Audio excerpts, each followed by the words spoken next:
Okay, let's continue.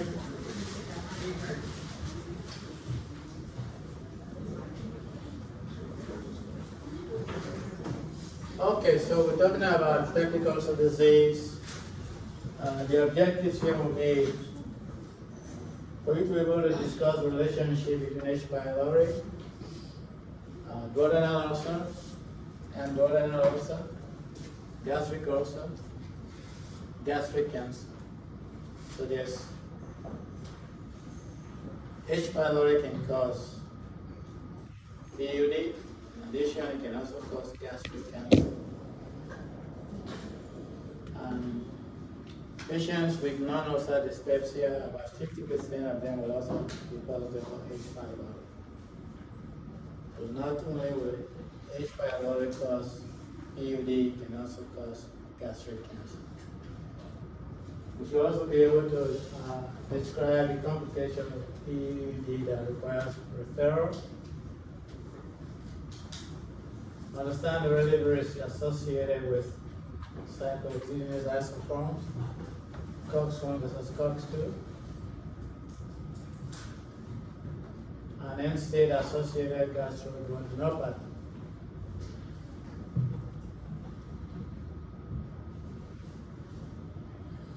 These are the risk factors associated with end-stage induced gastroduodenopathy, and how we can mitigate the risk for patients who need to take NSAID long-term. We should also know the typical presenting signs and symptoms. So how do we detect and make a diagnosis of H. pylori if it's present? So we're going to talk about the test, invasive and non-invasive tests. And also, what do we do to determine if the organism has been eradicated? So yes, you've given the patient this treatment. How do you test that the organism has been eradicated? Okay. These outcomes parameters in the management of PUD. Design evidence-based pharmacotherapy care plan. What about if the patient has PUD but the H. pylori negative? So we need to also think about how those patients can be managed. They have PUD but the H. pylori negative. So we should be able to write a sub note. So let's start with this case. Chief complaint. My stomach has been hurting really bad for the past month or so. It seems to get worse at night. This is a 67-year-old woman who presents to her primary care physician with complaints of episodic epigastric pain for the past 6 weeks. Her pain is non-radiating. That is important. It's non-radiating. So you can distinguish that from pain of cardiac origin. It is sometimes worse with meals, but sometimes eating helps to improve the pain. She has been experiencing occasional nausea, bloating, heartburn. Again, these are some symptoms you can also see in a PUD. She denies any color change, bowel movement or frequency. She does not have a history of PUD or GI. She mentions that she has been having frequent headaches for the past month and has been taking naproxen sodium 1 or 2 times daily. So again, like we discussed previously, when a patient like this presents, you also need to look at the medication to see if the medications are contributing to the presentation. Past medical history, these are the problems. CAD, the patient has tattoo stents placed, hypothyroidism, hyperlipidemia, lactose intolerance, post-menopause. And these are the medications: Plavix, lisinopril, aspirin, Synthroid, simvastatin, multivitamin tablets, Tums, naproxen, lactate. So as pharmacists, we should be able to reconcile this medication with the problems. So, can someone tell me why this patient is on Plavix? What is Plavix? What is the generic name? So why is this patient on that medication? For what? The CAD. For CAD?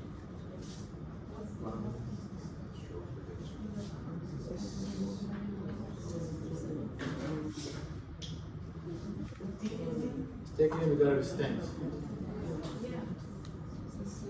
It's not CAD, it's a stent.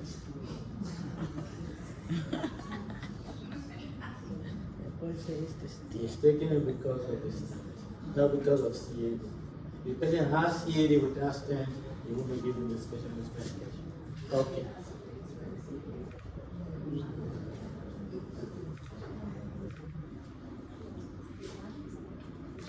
Okay.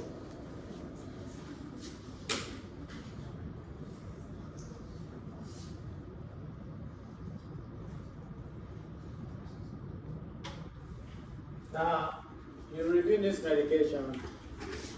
Is this a standard dose for Plavix? Yes? Yes. So, this patient is using it for stent. Now, let's say the stent was being placed today, and you're starting this patient on the clopidogrel. How do you dose it? 300 milligrams. Okay. Say 300 milligrams. Well, this patient is getting 75 milligrams.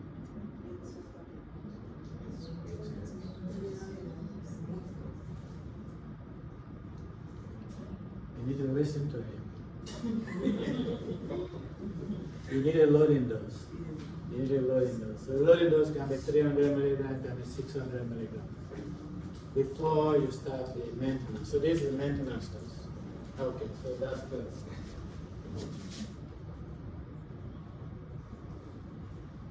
Okay, so allergy, non-drug allergies. Family history. Her mother died at the age of 75 from lymphoma. Her father is alive and has a history of glaucoma, prostate cancer, MI at the age of 70. She has 5 siblings who are alive. All siblings have history of hypertension, heart drug epidemic. Social history, she's married and has raised 3 children. She's not employed outside the home. She has never smoked and drinks only 2 glasses of wine most days per week. Review systems unremarkable except complaints noted above. Physical exam, a general slightly overweight woman in moderate distress. HENT, pneumocephalic, corolla, EOMI, cardiovascular exam, regular rate and reading, normal S1, S2, no murmurs, also gallop. Again, this is what we saw in the GERD, murmurs, rubs or gallop. Chest, cleft or auscultation bilaterally, abdomen soft, mild epigastric tenderness. Mild epigastric tenderness. So in a physical exam, you need to focus on the abdomen. So this patient has mild epigastric tenderness. Positive bowel sound, no splenomegaly or masses, liver size normal, GU within normal limit, rectal, non-tender, stool, heme, positive. So what does that indicate? So there's blood in the stool. There's blood in the stool. Okay. Extremity, normal range of motion or movement, no cyanosis, clubby edema, cranial nerves, 2 to 12 intact, alert and oriented times 3. What does that mean? Alert and oriented times 3. What does that mean? Conscious, awake.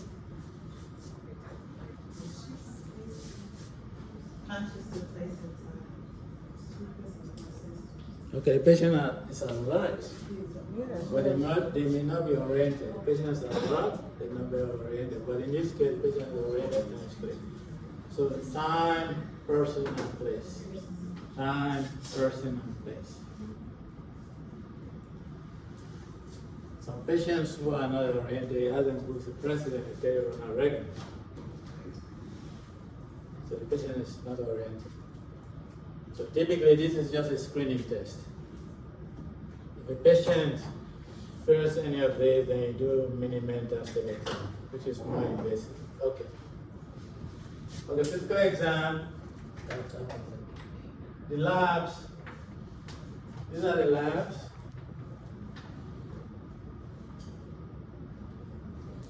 So the rectal exam has some stool positive specimen.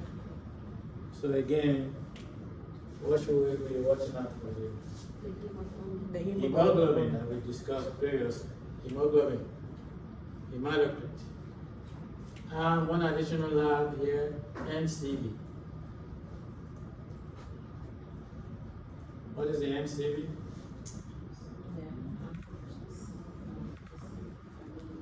So MCV will tell you the type of anemia is the patient. So this patient has a hemoglobin of 10, they are anemic. So it is the MCV that will tell you the type of anemia they have.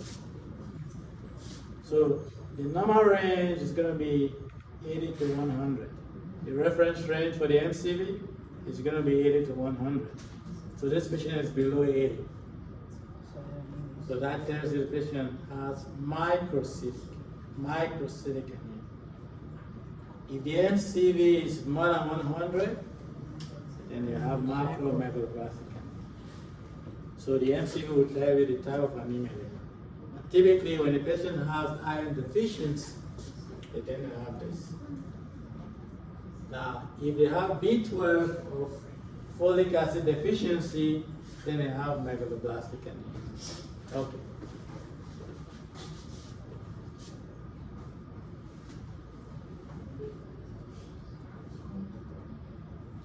Okay, so we should be able to write the supplement again, like we discussed previously.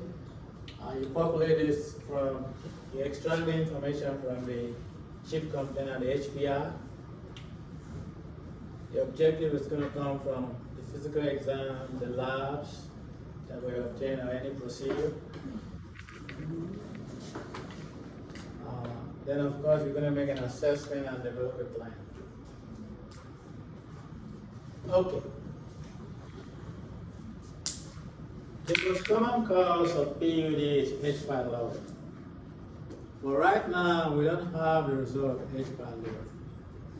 So if you develop a plan for this patient, what is it going to look like? What will the plan look like in terms of physical therapy? Can you give some? So your plan is to, part of your plan is to test for H. pylori. Part of your plan is to test for H. pylori. But meanwhile, you want to manage the patient pending the result of the H. pylori. So how are you going to manage this patient?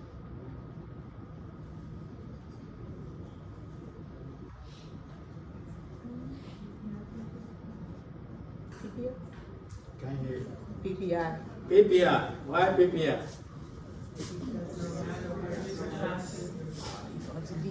Now, it's okay to tell me PPI, but your rationale will convince me whether you know what you're saying. H2 receptor will prevent acid too. Isn't it the first line?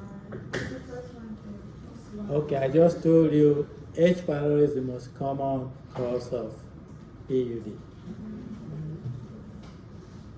If this patient is H. pylori positive, in addition to PPI, wait, you already had your turn.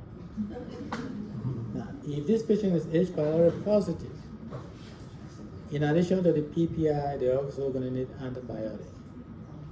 So that's why you start with the PPI.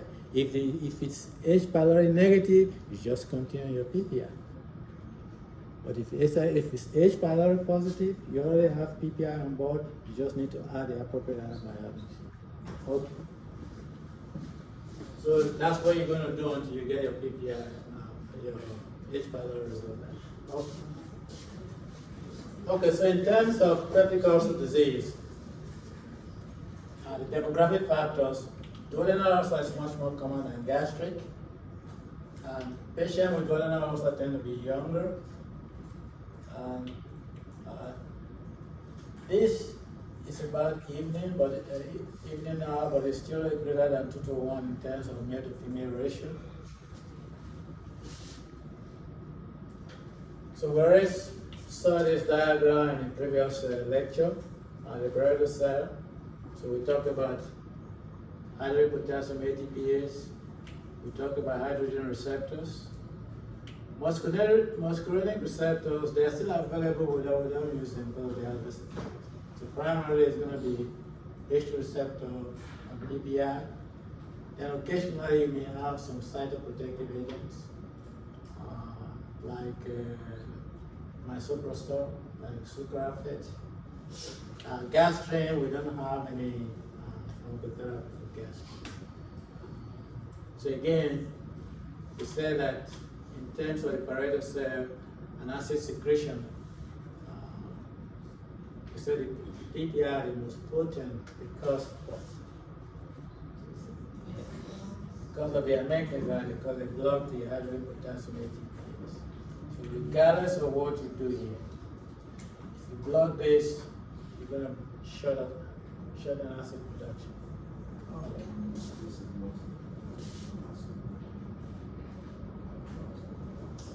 Okay, so in terms of risk factors, to your left, these are aggressive or destructive factors that increase the risk of PUD. Number one here will be H. pylori, followed by NSAID. Number one will be H. pylori, followed by NSAID. Then in patient in intensive care unit, you may also have mucosal ischemia, also placing them at risk for ulceration. The number one cause will be H. pylori, followed by NSAID. Now, in our patient, the patient was taking naproxen. Yeah. However, we still need to test for H. pylori because these are two independent risk factors. They are two independent risk factors. Even though the patient is taking naproxen, we still need to test, rule out or rule in H. pylori. Okay.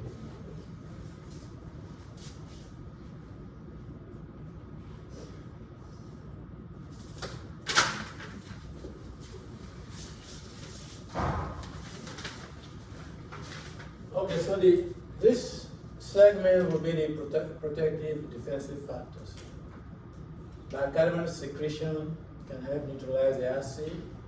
Mucus layers help to prevent bad diffusion of hydrogen ions into the cells. Mucosal blood flow. If there is enough mucosal blood flow, you tend to dilute the acid. If the blood flow is static, then the acid can remain in that position for a longer time. And angiogenesis, if you can need to replace those cells that need a replacement. Angiogenesis, more circulation of blood, and cell regeneration to replace those cells that has been layered up. Okay. So again, the three most important risk factors will be H. pylori, NSAID, and stress. We talked about patient in the ICU setting. This is where you get this.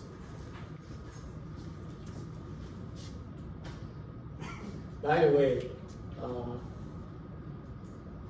when you give NSAID to patients, they block this. That's why NSAID increases the risk of ulceration. They block this. So while determining the factor, would you stop the NSAID? What? When determining the factor, like waiting on the results for H. pylori, would you stop the NSAID? Yeah, you have to hold the NSAID because it's also increasing the risk of bleeding. Depending on what the patient is getting. For example, if the patient needs to be on NSAID, you can't stop the NSAID. That's when you also need to talk about mitigating risk the factors. That's when the patient may also be on a proton pump inhibitor. So the patient can be a proton pump inhibitor with NSAID together to minimize the risk of NSAID.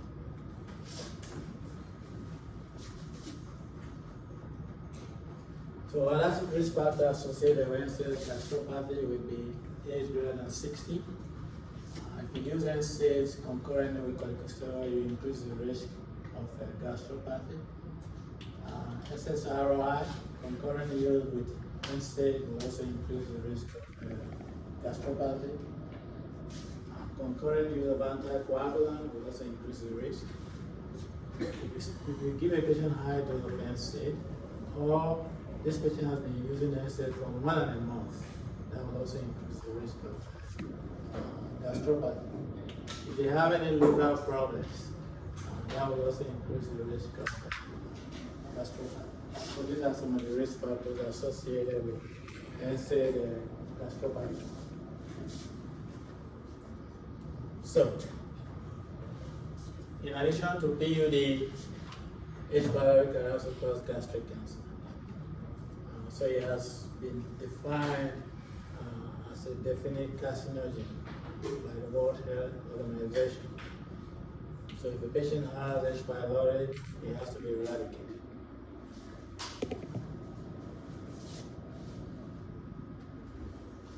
Now, H. pylori has also been associated with unexplained iron deficiency anemia. If you cannot explain the iron deficiency, then you need to test for H. pylori. The same thing ITP, the same thing with B12 deficiency. There's no reason why this patient is having B12 deficiency, then you also need to test for H. pylori.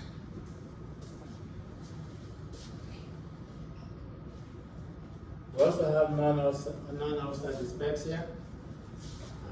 Basically, what this means is that the patient has dyspeptic symptoms, but if you do an endoscopy, you don't find an ulcer.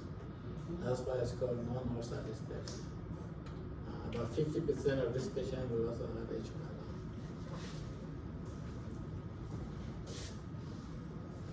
So in terms of presentation, the most common complaint will be epigastric pain. For gastric ulcer and duodenal ulcer, the most common complaint is gastric, epigastric. Like we saw in our patient, usually it will be non-radiated. That you can distinguish from cardiac origin that can be radiated. Pain is relieved by antacid, but it's less consistent compared to duodenal ulcer. In duodenal ulcer, the pain is almost always relieved by antacid. Regarding food intake, with gastric ulcer, again, food can exacerbate the pain. Food can exacerbate the pain. So this patient may eat less, and eventually they tend to lose weight.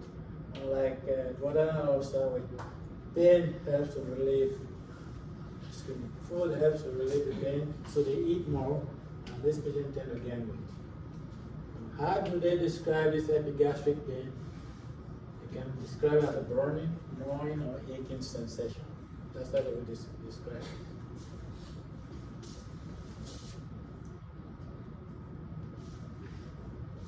In terms of diagnosis, we have invasive and non-invasive. The invasive will include doing an endoscopy. Now, depending on the situation, if it's a young patient, if the patient presents the first time and they're younger than 45, younger than 40,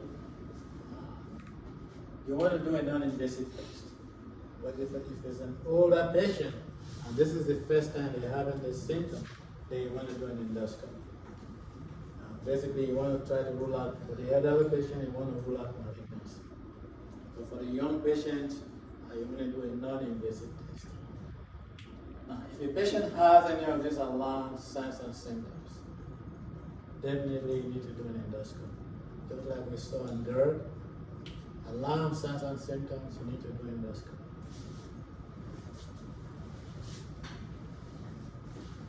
So, the non-endoscopic tests will include urea breath test, stool antigen test. Now, serological test, which is an antibody test, that was the first test that was used for H. pylori. However, that has been abandoned. It's no longer recommended. It's still available, but it's no longer recommended. The fact being that even when the organism has been eradicated, the antibodies can still be present for up to a year. The organism has been eradicated, the antibodies can still be present for a year, so it can be false positive.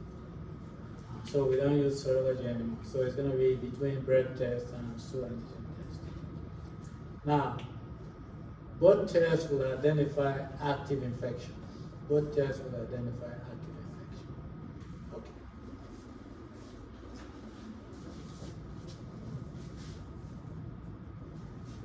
Earlier on, we talked about if you eradicate the organism, I think part of the objectives, how do you determine if the organism has been eradicated? Yeah, you're going to do a non-invasive test. The test of cure or test of eradication will be urea breath test or stool antigen test. Now you can do an invasive test only if there is an indication for that patient. You don't just do an invasive test just to determine whether the test has been eradicated. You only do an invasive test if the patient has an indication. So you use that opportunity to also test for H. pylori. But typically, you want to do a non-invasive test.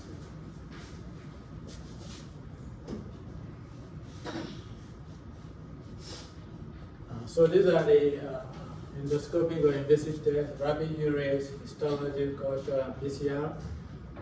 The rapid urease is the most commonly done test.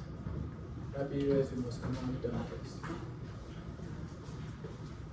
And all these tests will identify H. pylori. All these tests will identify active H. pylori.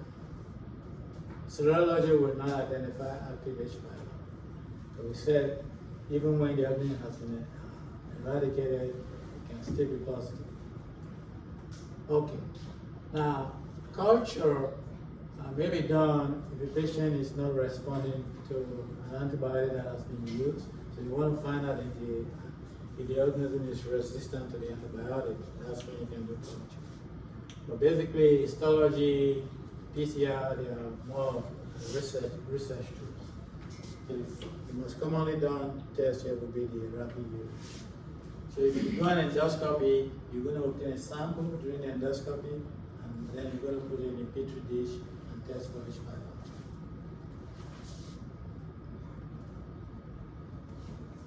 There are some limitations to this test. So you want to find out if the patient has used any antibiotics recently, and if you've used PPI or H2 receptor antagonists. So these preparations need to be discontinued before you do the test. The eradication test that we mentioned, again, is urea breath test and stool antigen test. So, the patient must have completed therapy at least 4 weeks before you do this eradication test.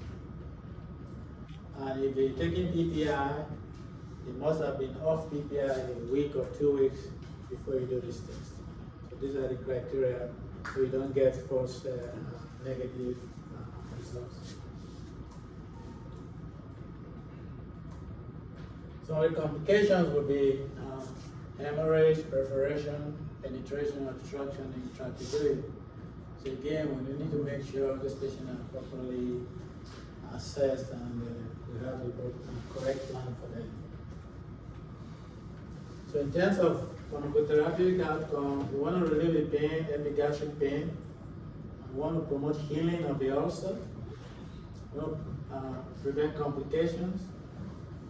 Since if this patient is H. pylori positive, since we'll be exposing the patient to the antibiotics, we also want to minimize resistance. So that means if the patient gets 14-day treatment, and after about 4 days they feel better, they must not stop. They must complete the treatment. There's a risk of resistance when they stop. So they must complete treatment. So we also want to eliminate maintenance. That means we have to have the correct diagnosis. So you have the correct diagnosis, we have to have the appropriate treatment. So if the build is due to H. pylori, then they don't need maintenance if you eradicate the organism. Now, where patients would need maintenance is if they have H. pylori negative also, and they can need maintenance.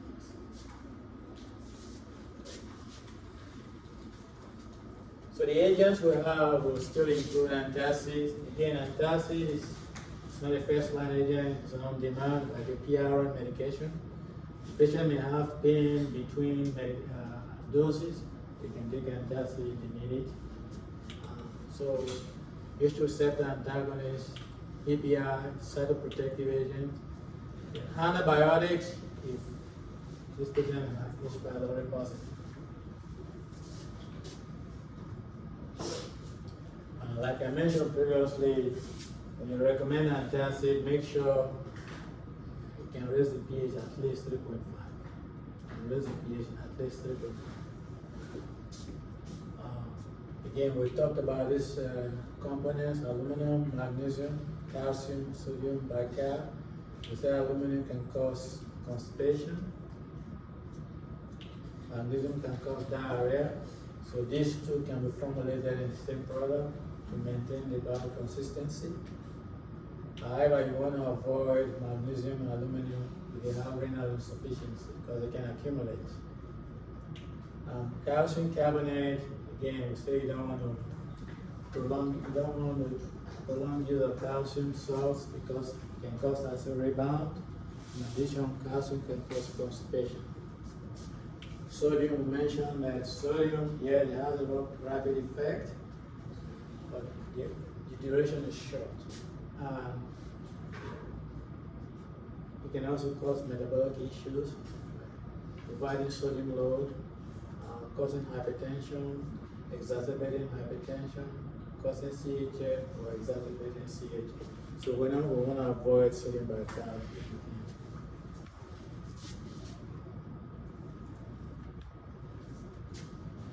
So if the patient has H. pylori negative, so these are some of the agents we can use. We have a choice of using the H2 receptor antagonists, so these are the agents we can use. Again, the H2 receptor antagonists, they are also eliminated to the kidneys. In renal insufficiency, we need to adjust the dose. So for example, cimetidine, we can give it, for the active treatment, we can give 100 milligram QHS or 40 milligram BID. Gastric ulcer, this is the regimen we can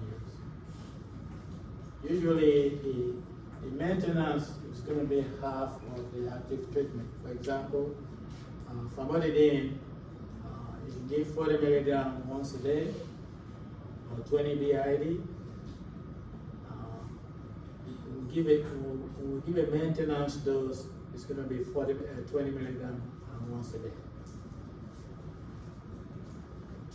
But the point here is that we need to make sure we adjust for renal insufficiency.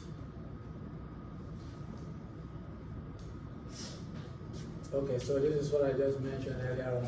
Maintenance dose, half of the active treatment. The proton pump inhibitors, these are some of the preparations that we have.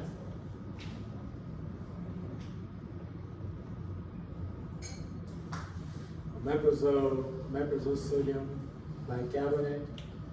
We said the PPIs, they all have delayed release mechanism except Zegerid. The reason Zegerid has immediate release because of the sodium bicarbonate. Also, esomeprazole and pantoprazole also come in IV formulation. Esomeprazole and pantoprazole also come in IV formulation. Another use for the proton pump inhibitor is bleeding, GI bleeding. You don't have to have an ulcer, just GI bleeding. PPIs are also indicated. Typically, You start with the parenteral PPI like pantoprazole, esomeprazole. You give them a loading dose for their maintenance dose. So they don't have to have a nurse. So the PPIs can be used in GIB.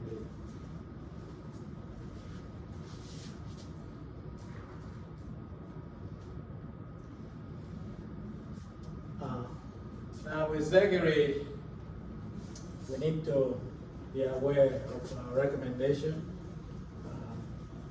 So for the capsule, it counts 20, 40 milligram. For the oral suspension, the same strength. But if we look at the sodium bicarb content, 20 milligram or 40 milligram has 1100, whereas for this oral suspension, 20 milligram or 40 milligram has 1680. So what I'm trying to stress out is that you do not switch. For example, if the doctor wrote for the capsule and this is what you have, you cannot switch it because you're almost doubling the sodium load. Unless the prescriber, you communicate with the prescriber, they go ahead. Because the sodium load for 20 milligram here, the packet suspension, is a lot greater than what you have for the capsule. So the prescriber has to allow you to do that.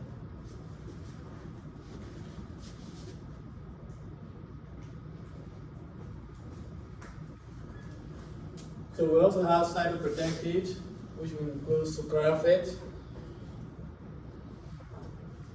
Now, sucralfate also contains aluminum, so the most common adverse effect is going to be constipation. And because it contains aluminum, you're also going to have a lot of drug-drug interactions.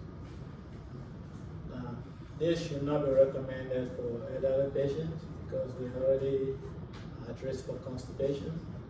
So you don't want to give this to elderly patient. Like we mentioned previously, if the patient has renal impairment, you also want to stay away from aluminum containing preparation.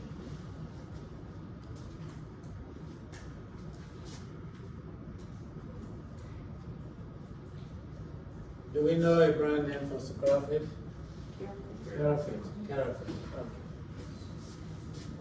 So it can be dosed 1 gram QID or 2 grams BID.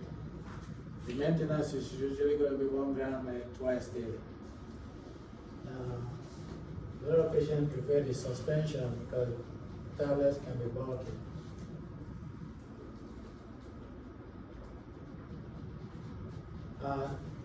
Prostaglandin analog, misoprostol, cytotoxic, it's not indicated for PUD, but it's indicated to prevent PUD. For example, if the patient is taking NSAID, you can also give them cytotoxic to prevent ulceration. In the earlier days, physicians usually prescribe it for hemopeptic ulcer disease, but that's not an indication. The indication is for prophylaxis. Okay, so usually dose will be started at 200 microgram QID, but a lot of patients may not tolerate it because of the diarrhea. Patients may tolerate 100 microgram QID.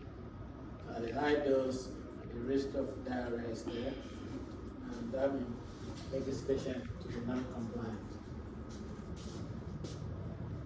Also, if you're going to dispense this medication, you need to counsel your patient because it can induce abortion. So the patient needs to be aware of that in terms of other means of contraception.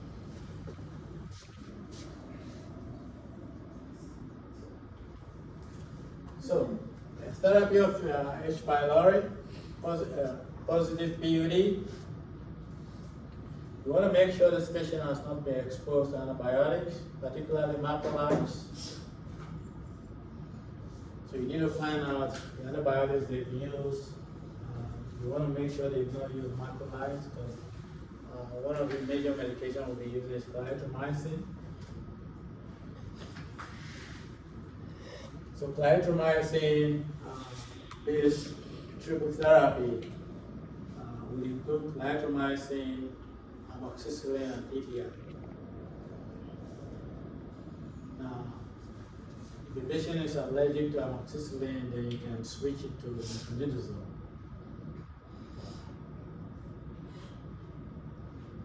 Clindamycin-based therapy is still a first-line treatment on the condition that the resistance rate in that region is less than 15%. If the resistance rate is less than 15%, then your alternate choice would be bismuth-based quadruple therapy.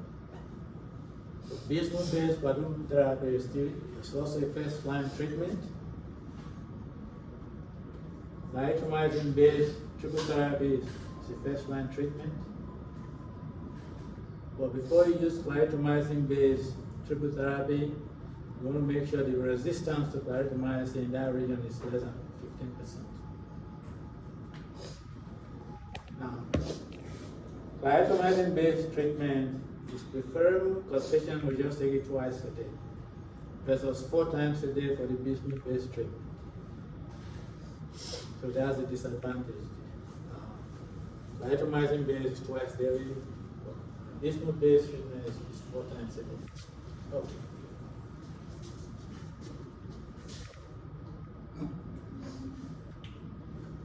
Also, the bismuth-based treatment will be for 10 to 14 days. The clindamycin-based treatment will also be for 14 days.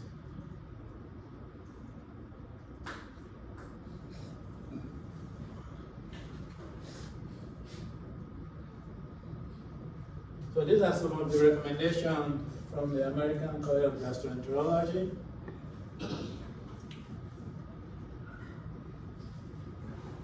Triple therapy, clindamycin-based. You can use any of the PPIs, clindamycin 500, amoxicillin 1 gram BID. If the patient is allergic to penicillin, then you can use metronidazole. Bismuth-based quadruple therapy. It can be bismuth subcitrate or bismuth subsalicylate. If the choice is for subsalicylate, then the subsalicylate component is chewable. You don't swallow it, you have to chew the substance. Okay. You also have what is called concomitant therapy. So these 3 are first-line agents. Now, sequential therapy is also first-line agent, but the evidence for that is low evidence. So the best shot would be clindamycin-based bismuth quadruple therapy.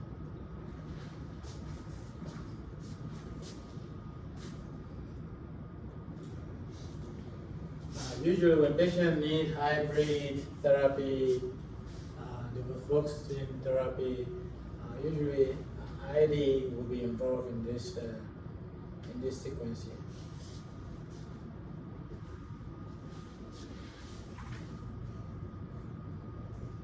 Again, it's important for you to know the antibiotic use by the patient before you make your recommendation. If they use animal product, you cannot give them clindamycin-based therapy. So you need to go to quadruple therapy, bismuth-based quadruple therapy. Pylera is also a bismuth-based quadruple therapy, but in this case it is subcitrate. Now, the difference here is that the ingredients here are all within the same capsule. The ingredients, they are not singulated, they are all within the same capsule. But the disadvantage is that you have to take 3 capsules for each dose 4 times a day, which is a lot. In addition to that, you also need your omeprazole twice daily. Again, because of the tetracycline that the bismuth-based treatment, in the bismuth-based treatment, you don't want to use it in young patients less than 80 years old. You also don't want to use it in pregnant or nursing women because of tetracycline. With the metronidazole, especially for men who shave and they use aftershave lotion, or any patient who drinks alcohol, this can cause what type of reaction? The dust. Disulfiram-like reaction. It can cause disulfiram-like reaction.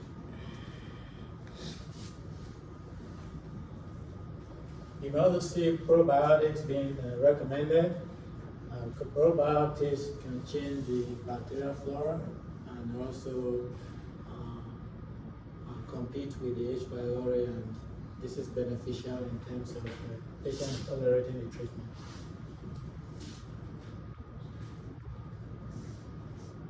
Now, patients who use NSAIDs and they need to be on NSAIDs, we can also recommend them getting PPI together with the NSAID. So these are some of the PPI. You can also get an H receptor antagonist, but in terms of healing the ulcer, the PPI are much more recommended because of the superior activity of the PPI in ulcer healing. These are also some combination preparation of Abobo. Not only does it contain naproxen, it also contains PPI. Atotech was one of the first combination preparations. It contains misoprostol and diclofenac. Dosis, most recently, it also contains famotidine and ibuprofen. Yospirala is a more recent preparation for those patients who require low dose daily aspirin. Even though it's low dose, it also places a risk of patient at risk for ulceration. So, in addition to the aspirin, you also have omeprazole in the aspirin. So, it's marketed as Yospirala. The reason this was developed, a lot of patients we are avoiding the use. Patients who need the daily dose of aspirin, we are avoiding the use because of adverse effects. So that's why the PPI was also incorporated in the preparation.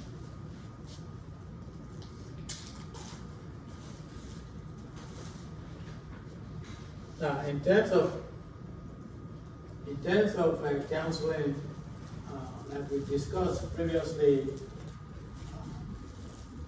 patients may fail their H. pylori treatment because of poor compliance, and that will include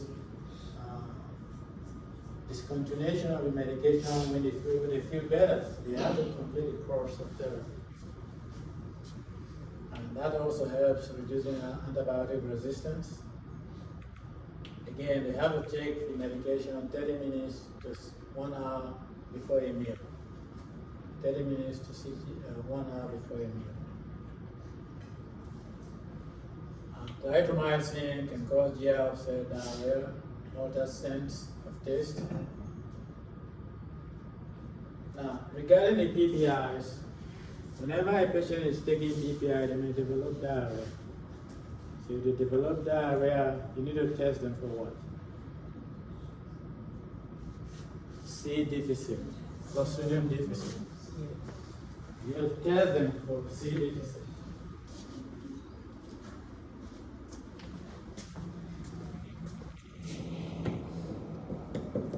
You tell them for C diff if they have diarrhea. Okay.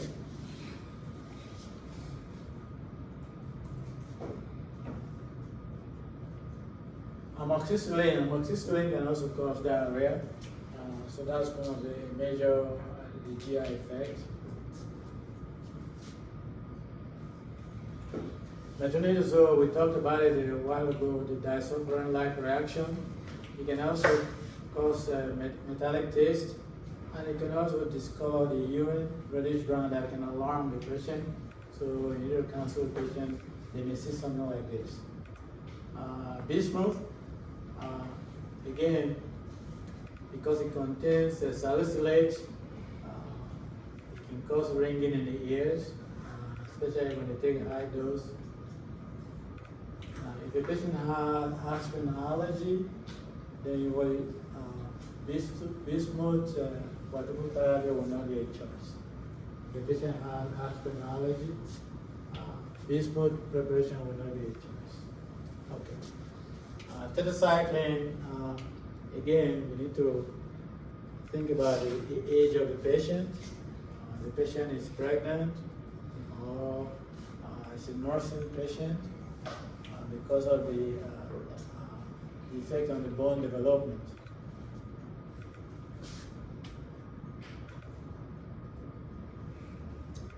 Now, long-term use of the PPI, long-term use will mean 1 year or more. This does not relate to the over-the-counter use of 2 weeks. The patients can develop osteoporosis or fracture. This is an addition in the packaging set for these preparations. Again, the risk is low for over-the-counter preparation, so we say long-term use 1 year or higher. You can also have hypomagnesemia for long-term use. Now, if the patient develops hypomagnesemia, PPI has to be discontinued before you supplement the magnesium.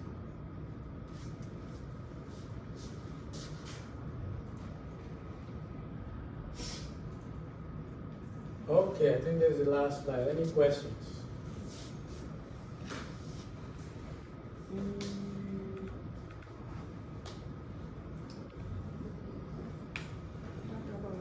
For the hybrid therapy, and the and triple therapies, you said that there was something that needed to be considered with that, and I didn't catch that part. No, we say usually if they need hybrid therapy, it's going to be ID, has to be involved.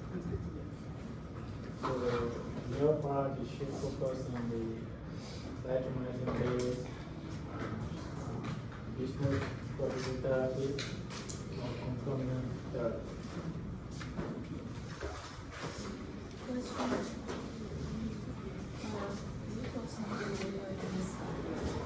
Can you speak? Yeah. Can we use H2 receptor antagonists? H2 receptor antagonists. You can use it if it's H. pylori negative. If H. pylori negative.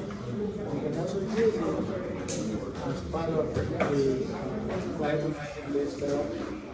Instead of PPI, you can also switch. So when we have hypomagnesemia,